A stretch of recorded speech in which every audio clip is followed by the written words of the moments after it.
자, 안녕하세요. 예.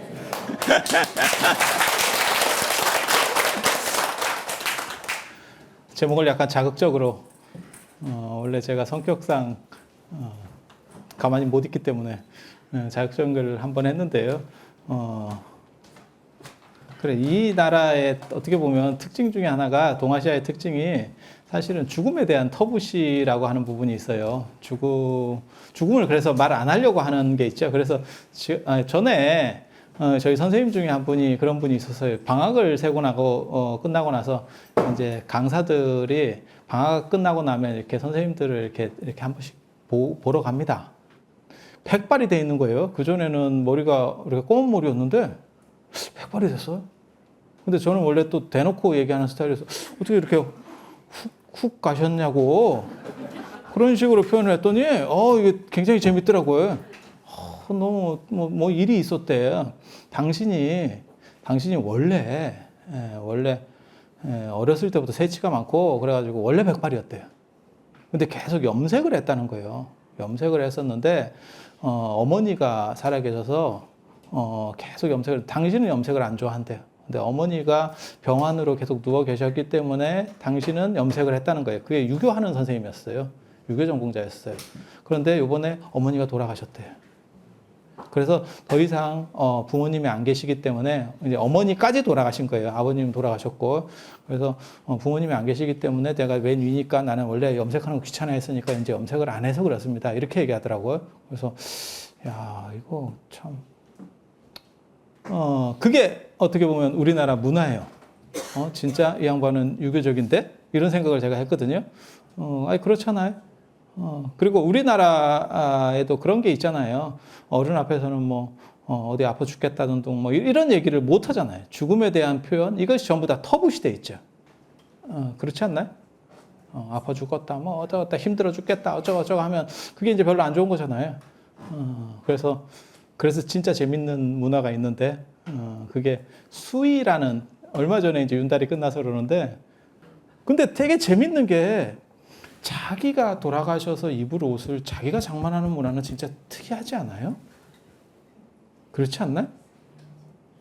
좀 약간 섬뜩하지 않아요? 그리고 그걸 이렇게 계속 농위에 이렇게 올려놓고 쳐다보고 있었어요. 예전에 어른들이.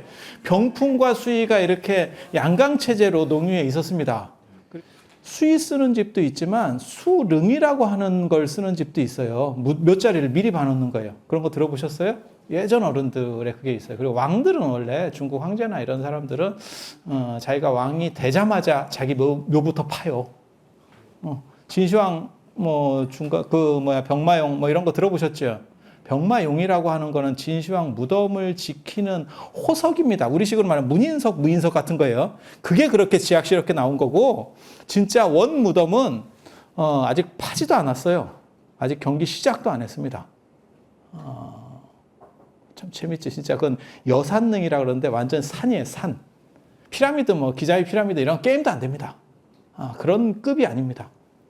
그래서 그게 발굴되면 이제 세계적인 발굴이 될 거예요. 왜냐하면 진시황 무덤 앞에 무덤을 지키는, 우리식으로 말하면 여기다 문인석, 무인석 세우는 거, 요게 발굴된 것도 세계적으로 뭐 세계 8대 불가 사이는 어쩌나 하면서 이게 흙으로 한 8,000기를 만들었다는 거잖아요. 근데 그렇게 해서 이렇게 몇 자리도 미리 잡아놓고, 그게 이제 윤달이 옛날에 많이 했거든요. 윤달이 이제 공달이라 그래가지고 비어있다 그래서 거기서는 좋은 것들을 에너지를 쌓으면 마일리지가 그대로 적립된대. 나쁜 것들은 무효화된대. 옛날 사람들이 그렇게 생각했어요. 그걸 공망이라고 하는 거예요. 공망이라고 하는 거. 그래서 막 그런 게 있어요. 그래서 절에서는 이제 뭐 윤달에 삼사순례도 하고 뭐 예수제도 하고 이제 미리 마일리지들을 막 적립을 하는 거죠. 좋은 마일리지들을. 그렇게 해서 마일리지를 잘 모으면 뭐 항공권도 받고 뭐 이렇게 하는 거니까요. 그래서 그런 내용들이에요.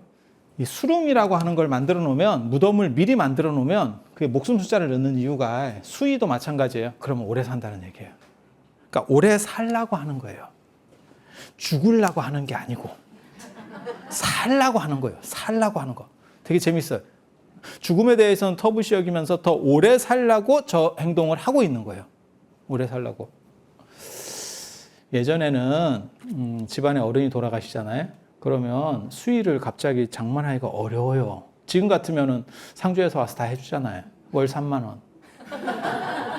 이렇게 해주는데 예전에는 그 수위를 한꺼번에 장만할 수가 없잖아요. 천 띄어가지고 어느 세월에 할 거예요, 그거를. 다 일일이 손으로 한 땀 한 땀 꼬매야 되는데, 말이 그렇지, 그 한 땀 한 땀. 제가 외국 가서 제일 듣기 싫어하는 소리 중에 하나가 뭐냐면, 이거 핸드메이드입니다. 이렇게. 이런 거 되게 싫어하거든. 유사이래로 핸드메이드로 살았어요. 그게 더 좋은 건지 잘 모르겠습니다. 근데 예전에 그 수위를 이렇게 한꺼번에 딱 못 만들기 때문에 무슨 일이 벌어지냐면 미리 만들어 놔야 될. 그래야 안 이렇게 서두르지 않을까요? 그래서 미리 만들려고 하면 무슨 일이 벌어지냐면 그걸 부모님한테 들키면 어떻게 해요? 애는 언제쯤 나온다는 게 있는데 가는 거는 잘 모르거든요. 근데 그게 어떤 방향에서 보느냐에 따라 사실은 관점이 많이 달라요. 그러니까 아까 그 웰빙 얘기도 마찬가지고 실제로 어느 방향에서 보느냐의 문제거든요. 근데 이거를 한꺼번에 수의를 장만하고 무덤을 몇 자리를 준비하고 이게 어려우니까 부모님을 이제 설득시키는 거죠. 이렇게 해놓으면 오래 산답니다. 그러면 오래 살 욕심에 자기가 해놔요. 그럼 돌아가시면 어떤 일이 벌어져요? 농에서 내려서 염하기만 하면 되잖아요. 죽음을 터부시하는 문화가 오히려 죽음과 또 다르게 가까워질 수 있는 수위를 자기가 맨날 쳐다보고 농위에서 쳐다보고 있었으니까 굉장히 좀 재밌죠. 그래서 이 동아시아 문화는 죽음에 대해서는 아무튼 언급을 해피해야 돼. 그런 이유 중에 하나가 뭐냐면 사후 세계관이 뚜렷하지 않아서 그래요. 그러니까 죽은 뒤에 어떻게 될지를 몰라. 죽으면 어떻게 되는지 아세요? 유교에서는 어떻게 얘기할까요?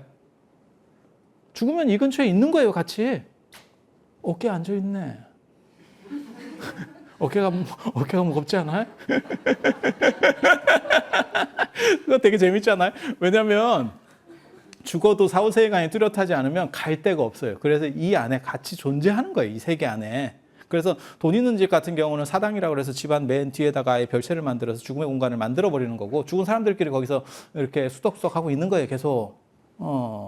그 다음에 좀 가난한 사람들 같은 경우는 이제 위패에다가 모시잖아요, 위패에다. 근데 위패를 자세히 보시면 그게 기와집 형태로 되어 있습니다. 그래서 옛날에 집 한 채를 그냥 해주는 거예요. 저게 하나의 집 공간을 만들어주고 우리랑 같이 사는 겁니다. 그러니까 이 양반들에게 음식을 제공하는 거거든요. 그게 제사에서 가장 핵심이 음식 제공이에요. 그래서 제가 그런 얘기 하죠. 아니, 음식 제공하는 건 좋은데 1년에 한 번씩 먹으면 속 뒤집어질 건데 안 먹다가 먹으면 더 힘들지 싶은데 굳이 저걸 먹어야 될까? 이렇게. 근데 그게 사후세계관이 딱히 없어서 그래요. 그게 유교의 어떤 특징 중에 하나입니다. 유교는 죽은 뒤 어디를 가는 게 아니고 주변에 머물러요. 그리고 그게 오래되면 그 기운이 흩어져요. 그래서 보통 4대 봉사까지 하는 거죠. 이 동네 같은 경우는 죽음에 대해서 얘기하는 것, 상기시키는 것 자체가 좀 문제가 있어요. 그 동아시아의 전통적인 풍습입니다. 그래서 죽음을 터부시하고 그다음에 삶에 대해서. 그래서 그런 거 있잖아요. 죽은 뒤 어떻게 하는 것보다 사는 데 있어서 재밌게 사는 게 훨씬 좋은 거 아니야? 우리 속담에 있죠. 개똥밭에 굴러도 이승이 좋다. 그게 동아시아의 가장 큰 특징 중에 하나인 현세주의라는 거예요. 내세관이 뚜렷하지 않으니까 다음 세상에서 무엇을 하는 게 아니고 현재 어떻게 해서든지 잘해보겠다. 잘해보겠다. 그리고 이게 지금 이제 우리나라에서도 나타나는 현상 중에 하나죠. 윤리의식에 대한 부분이 있어요. 부처님께서도 그런 얘기를 하시거든요. 죽으면 끝이다라고 단멸론을 펼치는 사람들이 윤리의식이 없다는 거예요. 왜? 죽으면 끝이니까. 일단 내 살 때 잘해보는 게 좋지 않을까? 어때? 그럴 것 같지 않아요? 그래서 그런 얘기 있잖아요. 개처럼 벌어서 정성같이 쓴다 뭐 이런데 개처럼 벌다 끝나지. 정성같이 쓰려고 하는데 죽으니까. 그래서 동아시아의 가장 큰 특징 중에 하나가 윤리의식이 부재하고 불교가 들어오기 전까지 사후세계관이 없습니다. 죽음에 대해서 생각하면서 사람이 살아야 돼요. 그 얘기를 하고 싶은 거예요. 아까도 진시황 얘기가 나왔지만 진시황이 맨 마지막에 추구했던 게 불사약. 실제로 진시황은 49에 죽었어요.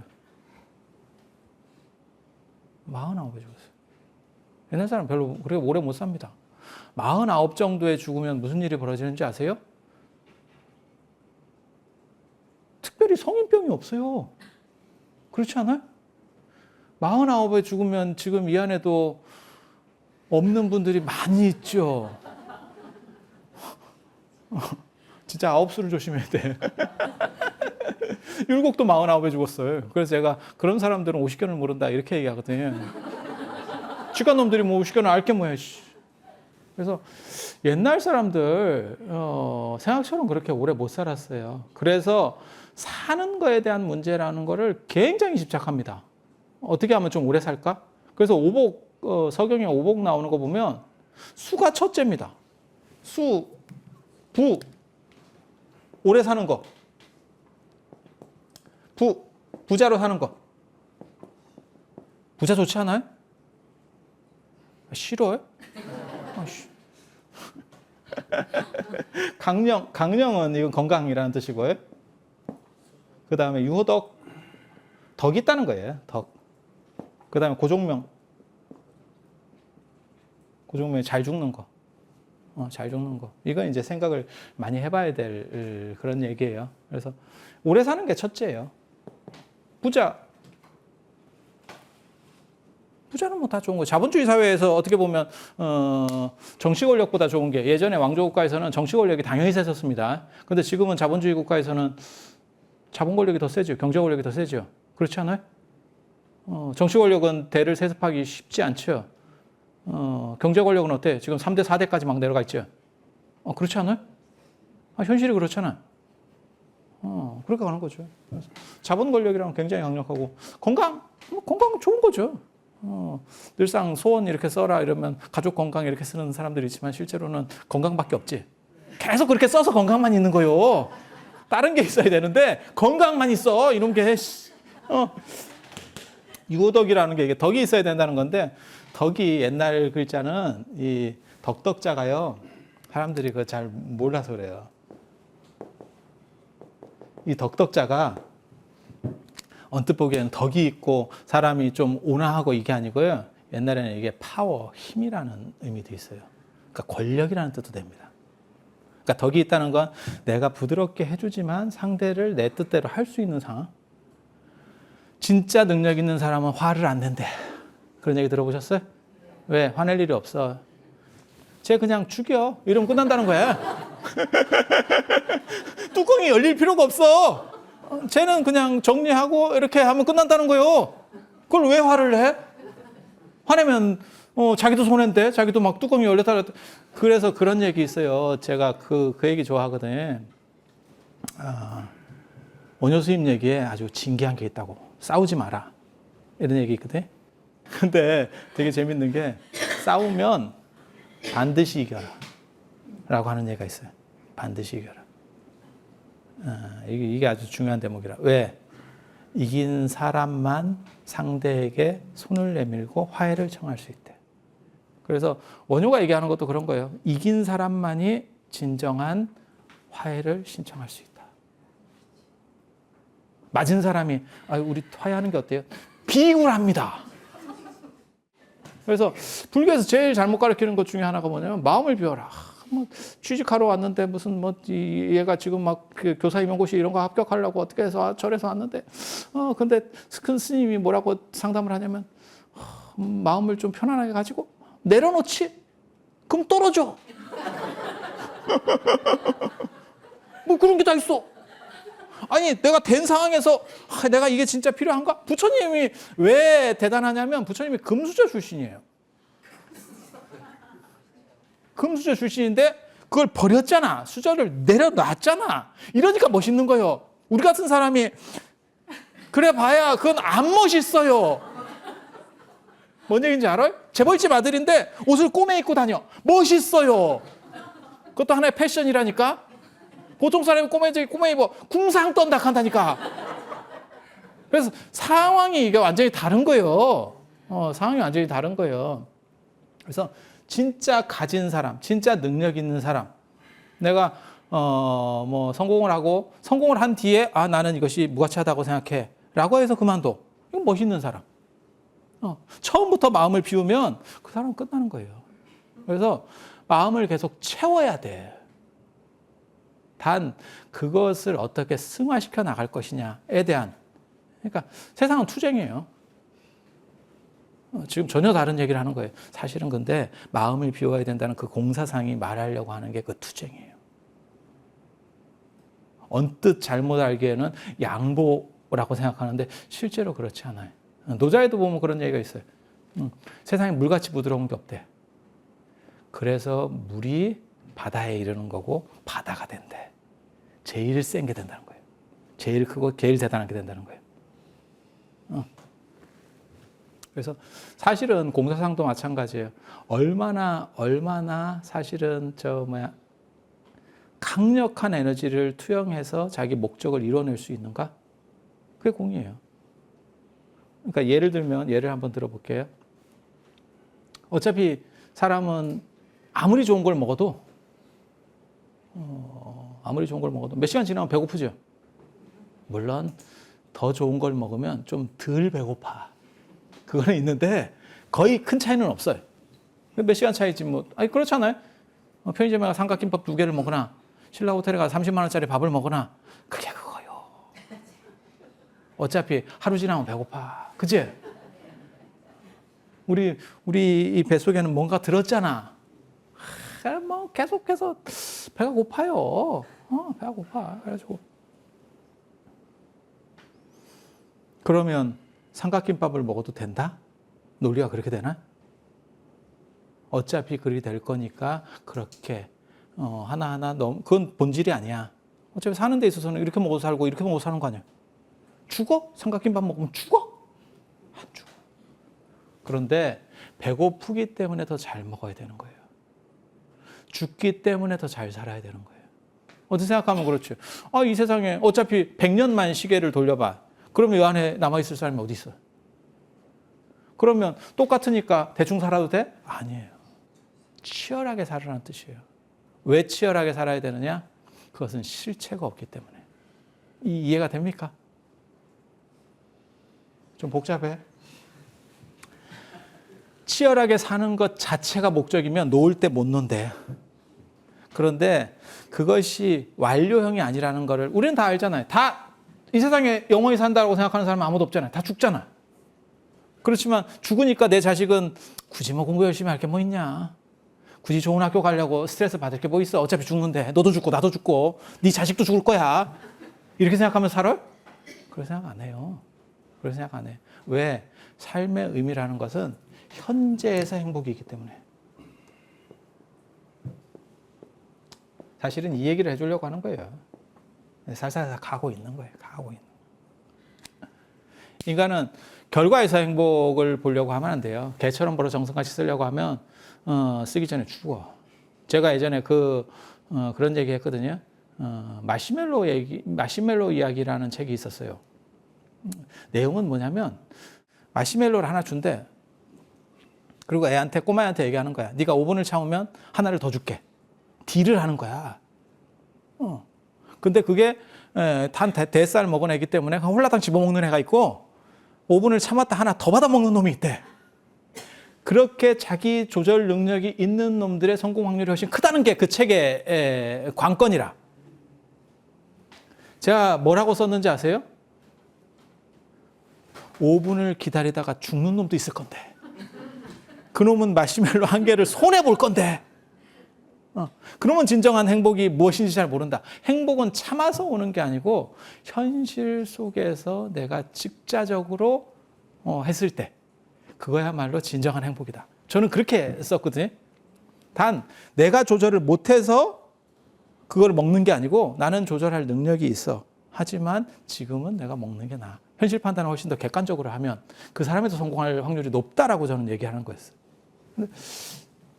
그래서 행복이라고 하는 것은 어떤 과정을 통해서 제일 제가 싫어하는 말 중에 하나가 인내는 쓰나 열매는 달다. 쓴 거 계속 하다 보면 열매도 쓴 것처럼 느껴진다. 그래서 절대 그렇게 안 돼요. 그래서 현재 안에서 어떤 행복을 찾느냐에 대한 이야기. 이게 사실은 인간의 관건이에요. 지금 아까 이 덕에 대한 얘기했고 이제 죽음에 대한 얘기 이제 하는데 이제 좀 보세요. 사실 지금은 오래 산다는 게 의미가 없어요. 예전에는 뭐 아까도 얘기했지만 뭐 진시황 그렇게 좋은 거 다 먹었고도 49. 요즘 49에 죽으면요. 상가집에 가서 49이면 저 양반은 왜 뭔 일 있었나 이렇게 하는 시절이에요. 물론 뭐 이게 옛날 얘기니까 지금 그렇지만. 근데 조선시대 때도 다 그렇게 산 거예요. 그래서 우리 어렸을 때만 해도 한갑이 동네 잔치일 수 있는 이유가 뭐냐면 실제로 그렇게 사시는 분이 그렇게 많지 않았죠. 60 넘으면 꼬부랑 할머니라는 표현들도 있었고. 근데 요즘은 이제 70대 가지고는 경로당에 못 간다는 거잖아요. 왜냐면 형들이 자꾸 잔치분을 시켜서. 근데 들어봤죠? 제가 시골에 사는데 시골에 이렇게 보면요.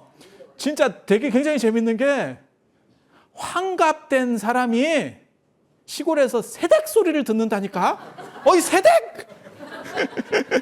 새댁이 환갑이요. 그게. 진짜 겁나 묵은 댁인데. 진짜 뭐 성격 급한 사람 같으면 한 서너 번 갔다 올 수 있는 정도 나이인데 새댁 소리를 들어. 그게 시골이에요. 아니 있다니까 그 유용준 선생이 옛날에 한 얘기가 있어요. 저는 대학 교수들은 만 65세 지 생일날 나가요. 정년이. 제일 오래 하는 직장, 그러니까 전문직은 사실 전문직도 저는 어느 정도 나이 들면 면허를 갱신하게 해야 된다라고 생각하는 사람이거든요. 그렇잖아요. 의사가 뭐 한 번 자격증 땄다고 뭐 80까지 하고 있고 이게 뭐예요 이게? 뭐 살인병기야? 업데이트가 안 돼요. 변호사도 마찬가지고 다 마찬가지예요. 그래서 어느 정도 이상 나이가 되면 계속 그 시험 봐가지고 안 되는 사람은 걸러내고 뭐 이렇게 해야 된다라고 생각하는 사람이고, 대학 교수도 한 60대면 저 정년시켜야 된다고 생각하는 사람이거든요. 60이 넘은 사람이 20살 먹은 애하고 대화가 안 됩니다. 현대사회에서. 마찬가지예요. 그 사실이에요. 가지고 유용준 선생이 그 정년 앞두고 요즘도 그런 거 하잖아요. 자기 시골 집 얻어가지고 살고 뭐 이런 거 있는데 정년 앞두고 그랬다잖아요. 그 시골에 가서 이제 집 한 칸 얻어놓고 정년하면 여기 가서 이제 살아야지. 왔다 갔다 하면서 도시하고 왔다 갔다 하면 살아야지. 이래가지고 시골에 이제 좀 시골 사람들이 텃세가 있거든. 시골은 한 번 찍히면 못 삽니다. 도시하고 다릅니다. 그래가지고 이제 관계를 좋게 하기 위해서 마을 이장한테 찾아가서 뭐 어디 회라도 가입할 수 있겠냐 이랬더니 당신 나이가 몇 살이요? 그랬더니 63입니다. 이랬더니 그럼 청년회에 가입해라.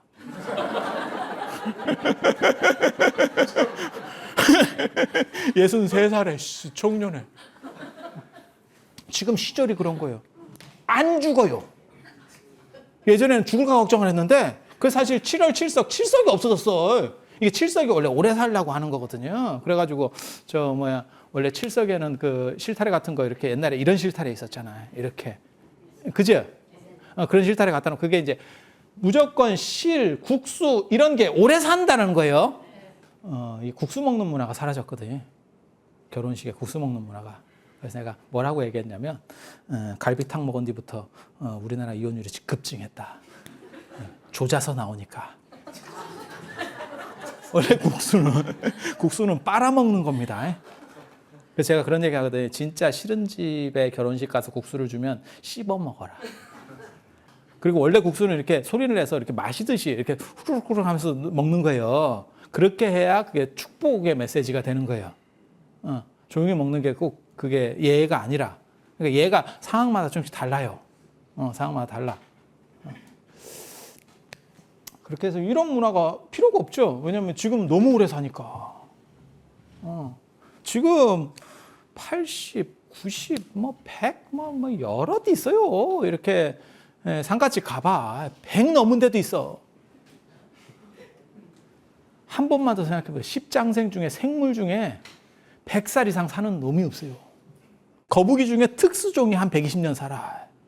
그 외에는 그렇게 살 수, 이런 거는, 조류는 진짜 오래 못 삽니다. 그리고 그게 얼마나 쟤네가 오래 사느냐를 보려면 임신 기간을 보면 돼요. 임신 기간이 길수록 태어나서 생활하는 기간도 길어요. 삶의 기간도 길어요. 보통 그렇게 판단하시면 돼요. 이게 다 맞춰져 있거든요. 아무튼 지금은 안 죽어. 새나 이런 건 진짜 얼마 못 삽니다. 근데 옛날에 뭐 학이 뭐 1000년을 산다. 다 그거는 학은 같은 데 자꾸 들어와서 사는 버릇이 있어요. 그러니까 나가서 죽고 딴 놈이 들어오고 이렇게 그 자식이 들어오는 거요. 근데 이제 인간이 볼 때는 똑같은 놈인 줄 알지. 그래서 맨날 왔다 갔다 하고 있으니까. 그러니까 1000년 산다 하는데 에이, 그런 건 뭐 있을 수도 없는 일이에요. 조류가 그냥 동물보다 더 빨리 죽습니다. 애완동물 우리 키워보잖아요. 그죠? 얼마 못 가죠? 원래 그게 바닥에서 굴르면 더 얼마 못 가는데 집에서 아파트나 이렇게 좀 어떤 환경 속에서 살면 10몇 년씩 살죠. 옛날 그 바닥에서 그냥 마당에서 살 때는 그 한 10년을 살 수가 없죠. 그죠? 안 잡아먹어도 막. 근데 예전에 진짜 잔인했어요. 그런 거 생각해보면.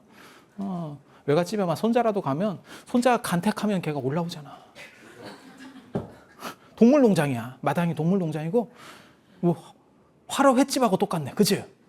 얘요? 이러면 그냥 막 올라와. 되게 어떻게 보면 굉장히 뭐 좀 무서워. 지금 생각해보면. 그때는 사실 그런 게 무섭다는 생각은 안 했는데 지금 생각해보면 재밌어요. 그래서 지금은 너무 오래 사는 게 문제고 안 죽으니까. 그리고 언제 죽을지도 몰라. 그래서 제가 그런 얘기 하는데 인간이라고 하는 게 죽을 수 있는 보턴이 있다면, 죽음을 선택할 수 있다면 그 버튼을 누르는 사람도 상당히 있지 않을까? 실제로 저번에 그 스위스에서 그 얘기 있었잖아요. 거기 스위스에 가면 적극적 안락사에 대한 부분이 있잖아요. 그래서 거기 보면 그 얘기가 나오죠. 자기는 간병인을 평생 하다가 결국 자기가 늙으니까 그 사람이 스위스 가서 자기는 안락사를 해버린 거예요. 1000만 원인가 내면 안락사를 시켜줘 버린다 하더라고요. 거기는 그게 죽은 병원이에요. 완전히. 그러니까 자기는 그런 식으로 늙어 가고 싶지 않았던 거지. 제 주변에도 그런 분이 있어요. 병원 치료를 할 수 있고 경제력도 되는데 난 치료받지 않겠다 라고 얘기하는 분도 있어요. 이렇게 살아서 큰 의미가 없는 것 같은데 남일이 아닙니다. 남일이 아닙니다. 그래서 지금은 아무튼 더럽게 오래 살아요. 근데 문제는 그 오래 사는 게 건강하고 젊고 오래 살면 참 좋지. 근데 문제는 약간 좀비 스타일로 오래 살잖아. 기억력이 별로 없어. 들으면 이렇게 자꾸 저를 다음 주에 여러분이 기억할 수 있을지 잘 모르겠습니다. 인생이라는 게 점점 그렇게 되는 거예요. 근데 그 기간이 너무 긴 거지. 그 기간이. 한 30년, 70까지는 사람이 그렇다고 보고 70에서부터 한 100세까지 살면 여러분이 특별하지 않으면 지금 한 90대 중반까지 갈 거고요. 여기 계신 분들이. 그 다음에 이제 재수 없는 분들은 이제 세 자리를 넘어가서 막 한 세기를 넘어서 사는 거야. 2세기에 걸쳐서 이렇게. 그렇게 살고 있는 거예요. 근데 과연 거기서 우리가 추구해야 될 건 뭔가에 대한 거예요. 예전에 사실 그 생각을 누가 했어요. 인간이 도대체 뭘로 사느냐? 인간의 목적은 뭐냐? 돈이냐? 돈 좋지. 근데 돈 자체가 목적이 될 수 있을까요? 만약에 돈이 목적이라면 재벌가 사람들은 다 행복하겠지. 근데 꼭 그런 것도 아니잖아요. 재벌집에서 자살하는 경우도 있어요. 삼성집도 그랬었잖아요. 그죠? 돈이 목적이냐? 권력 좋잖아요. 자기가 부릴 수 있고 사람이 개기도 시키고 얼마나 재밌어요. 그죠? 그게 또 쏠쏠한 맛이 있다고. 진짜 그게 웃긴다고. 아무것도 아닌 것 같은데 사람이 이렇게 받들어주면 마치 뭔가 된 것처럼 이렇게 구름 위를 떠다니는 신성 같은 이런 느낌이 있어. 그렇지만 과연 그게 목적이 될 수 있을까? 계속 그 상태가 유지될 수 있을까? 그런 생각들이 들죠. 그래서 그 생각을 아리스토텔레스가 했대. 2300년 전에. 참 밥 먹고 할 일 없지. 먹고 살기 편했는가 봐. 그러니까 그런 생각하는 거예요. 그래서 생각해낸 게 뭐냐면 인간이라고 하는 거는 행복을 추구한다. 그리고 그 행복이라고 하는 것은 뭔지 정의가 불투명해요. 이놈의 행복이라는 게. 장자에 보면 그 얘기가 있어요. 어떤 사람이 밭일랑을 새벽부터 일어나가지고 자기 밭을 다 갈아가지고 하루 종일 해야 될 일을 점심에 참 먹을 때 끝내버렸대. 너무 뿌듯한 거야. 난 이렇게 열심히 했어. 가지고 그 나무 밑에 앉아가지고 그늘 밑에 앉아가지고 자기가 밭일랑 이렇게 다 해놓은 거를 싹 쳐다보면서 탁배기 한 잔을 다 하는 거예요. 다 시원한 탁배기를 한 잔 하고 있는데 마침 또 바람이 불더래. 그러니까 땀나고 있는 상황에서 얼마나 시원해. 야, 이거야말로 행복이다 이랬다는 거거든. 그래서 충격적인 게 그래서 그 사람이 내가 이거는 임금도 모르는 행복일 거다. 내가 임금에게 그 행복을 가르쳐 주겠다. 또라이지. 그래서 그 사람이 길을 떠나려고 하니까 옆에 사람이 그걸 말리면서 그건 필부의 행복이고 제왕의 행복은 따로 있다. 이렇게 얘기하거든. 뭔 뜻인지 알겠죠? 임금이 그렇게 할 일이 뭐 있어? 이 얘기는 뭐예요? 행복은 모두 다 기준이 다르다는 거예요. 그래서 물질적인 걸 가지고도 행복할 수 있어요. 그 아세요? 우리나라가 지금 3쌍 중에 1쌍이 이혼하거든요. 통계에 의하면 3쌍 중에 1쌍이 이혼해요. 그런데 월소득 1,000만 원 이상 되는 데서는 이혼이 거의 0%로 나옵니다. 저도 그거 보고 되게 재밌었거든요. 그러니까 돈이 너무 있으면 그냥 안 좋게 사는 거요. 뭔 얘기인지 알아요? 애 때문에 사는 것도 있지만 돈 때문에 사는 것도 있는 거요. 아니 너는 그럼 따로 살아. 나는 이혼은 안 해줘. 뭐 이런 거 있는 거야. 그러니까 거의 0%가 나오는 거야. 이게 굉장히 재밌거든요. 굉장히 재밌어요. 그래서 야 돈이라고 하는 게 행복의 기능을 꼭 하는 것은 아니지만 100% 행복한 건 아니지만 돈이 있으면 더 행복할 확률이 커지는 건 맞죠? 그렇지 않아요? 이혼을 안 할 정도에 감수할 정도로 지금도 뭐 소송 걸린 데도 있잖아. 뭐 나오자마자 마누라하고 이혼한다고 일간지에 한 모모 재벌 회장도 있잖아. 그지? 난 이혼할 거야 이렇게. 뭐 재밌잖아. 그랬더니 마누라는 난 이혼은 안 돼. 이렇게 찡겨하지. 그래서 돈이라는 건 중요해요. 하지만 돈만 갖고는 다 안 되는 거는 맞아요. 그래서 이 행복이라고 하는 것을 어떻게 처리할 거냐. 그래서 주관에 대한 조절, 내면에 대한 조절이라고 하는 게 존재해야 되고 그것을 어떻게 갈 것이냐.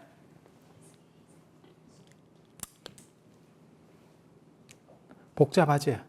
근데 한 가지는 지금 즐겨요. 지금 즐겨.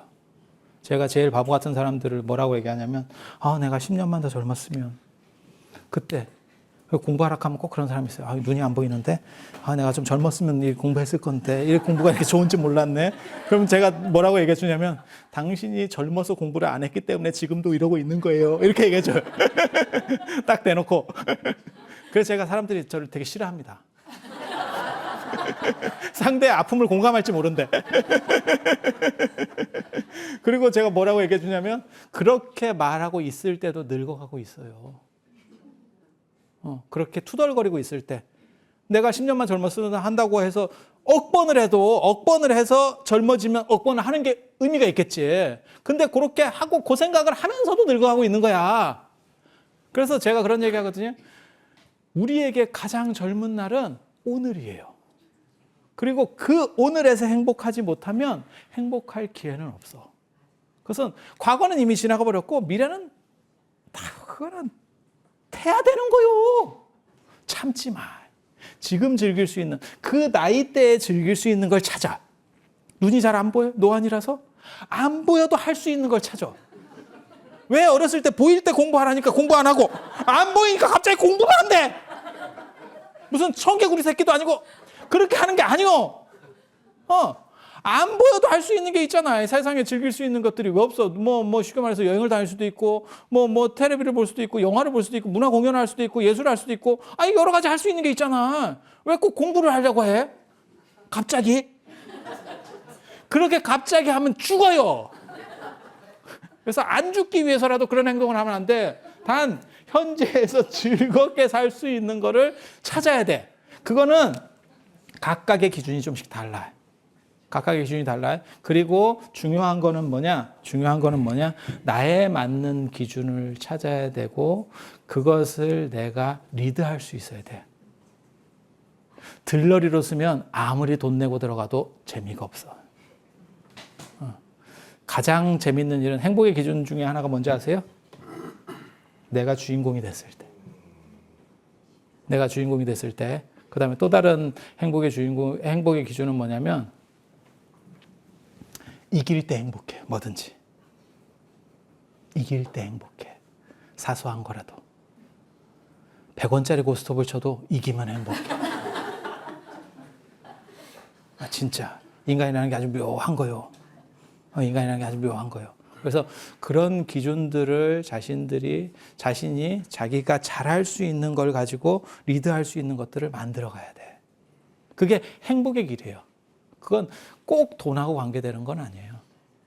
그런데 단 여기서 뭘 생각해야 되냐면 윤리적인 문제를 생각해야 돼요. 그것을 통해서 내가 다른 사람에게 피해를 주면 안 된다는 거 한 가지. 그 다음에 그것을 통해서 내가 속한 집단을 발전시킬 수 있어야 된다는 생각 한 가지. 그걸 가져야 돼.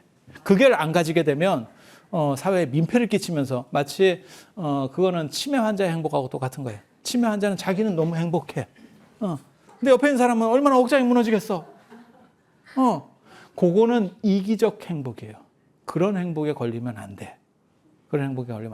그래서 내가 속한 집단과 그 다음에 주변 사람에게 피해가 없는 한에서 내가 즐길 수 있는 것을 모두 즐겨요. 그래서 후회가 남는 삶, 뒤를 자꾸 돌아보는 삶이 되면 안 돼요. 제가 그래서 그런 얘기 하거든요. 자꾸 뒤에 보는 사람은 인생을 잘 산 게 아니다. 그때 내가 판단을 이렇게 했으면 그럼 내 인생이 바뀌었을 건데. 그거 다 쓰레기 같은 거예요. 왜냐하면 어차피 그쪽으로 다시 못 돌아가. 지금 내가 어떻게 할 것이냐를 보는 거예요. 그래서 진짜 행복한 사람은 앞만 보고 갈 수 있는 사람이에요. 그리고 강한 사람이 주변 사람까지 배려할 수 있다면 그게 보살이요. 보살이 지 앞가람도 못하면서 관세음보살이에요. 관세음보살이 이렇게 관세음보살이 그 서비스계에 어떻게 보면 리더거든요. 맞춤형 서비스. 그래서 그 사람이 했을 때 이렇게 갔는데 뭐 좀 도와주세요. 이러고 갔는데 그건 내 전공이 아니고 이러고 빠진다고 생각해봐. 얼마나 거지 같은 거예요. 능력이 있어야 도와줄 수도 있는 거예요.